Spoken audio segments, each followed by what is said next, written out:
Hello and welcome to your weekly football report. Domestically, teams are crashing all over Europe, but Declan Rice got two absolutely gorgeous free kicks against Real Madrid. I know you've seen them, I know you don't mind seeing them again. In the domestic leagues, things are kind of a mess right now. Teams that looked surprisingly decent are suddenly collapsing. Tottenham delivered a defensive horror show, Man United got probably trashed. In Germany, we had a Klassiker between an injury-riddled Bayern and the Dortmund side that somehow still breaking their own low standards. Over in France, Marseille and Monaco were busy deciding who gets to finish just behind PSG. And in Serie A we had a clash between Atalanta, who've had a pretty underwhelming start to 2025, and Bologna was suddenly in top form and looking to quietly sneak past them in the table. So a lot going on, let's jump right in. Alright, let's cruise to the results, with one fact for each match. Lautaro Martinez is the first Inter player to score 7 goals in a single UEFA Champions League season since Samuel Eto'o in 2010-11.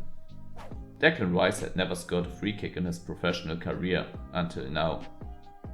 Aston Villa have never won an away game in France.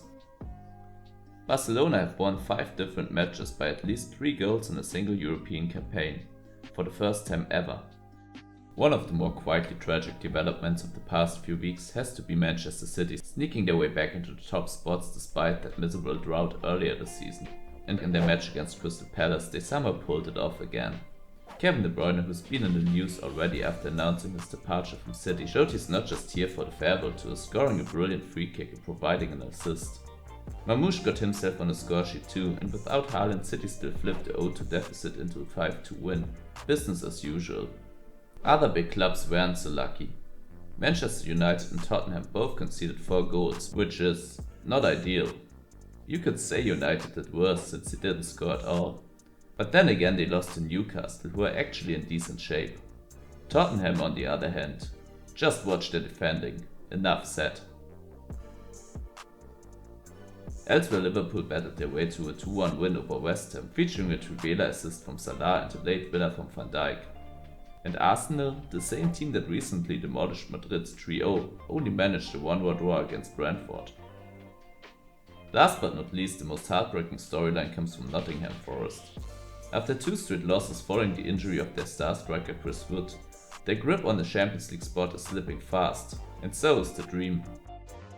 Continuing the theme of clubs blowing their once-in-a-lifetime shot at Champions League football, in the Bundesliga, the club that once kick-started Jurgen Klopp's career just got kicked out of the top 4. And with 3 of their last 5 games against Bayern, Leverkusen and Frankfurt, yeah, let's say the odds of a comeback are slim at best.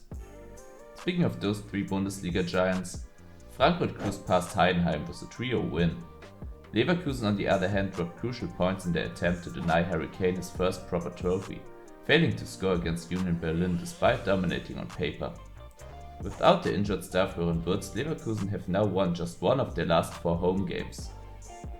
Bayern needed a win in their Klassiker to widen the gap, a task that sounded manageable given Dortmund's charmingly disastrous season so far. Sure, they just lost 4-0 to Barcelona, but so have better clubs this year. And in the league, they've shown signs of life under new coach Niko Kovac.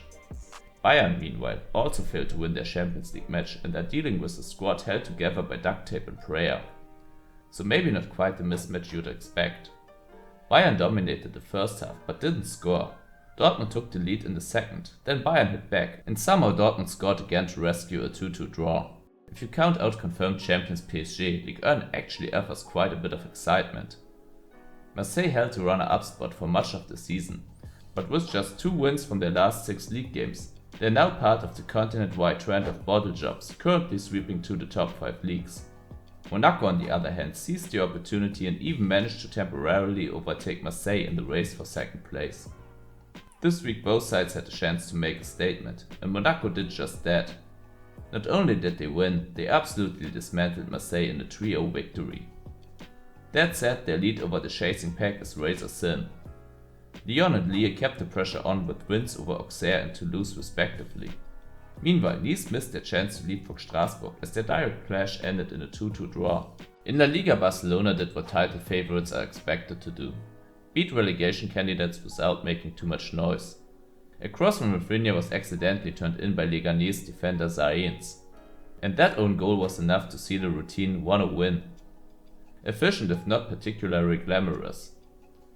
A day later it was Real Madrid's turn to respond. After being outclassed 3-0 in the Champions League, the pressure was on to at least keep the domestic race interesting. Against Alaves, things started well. Camavinga opened the scoring with a brilliant long-range effort. But then Mbappé, perhaps a little too eager to show some fight, slid in with a reckless challenge and was shown a straight red. Alaves pushed for an equalizer, but their advantage didn't last.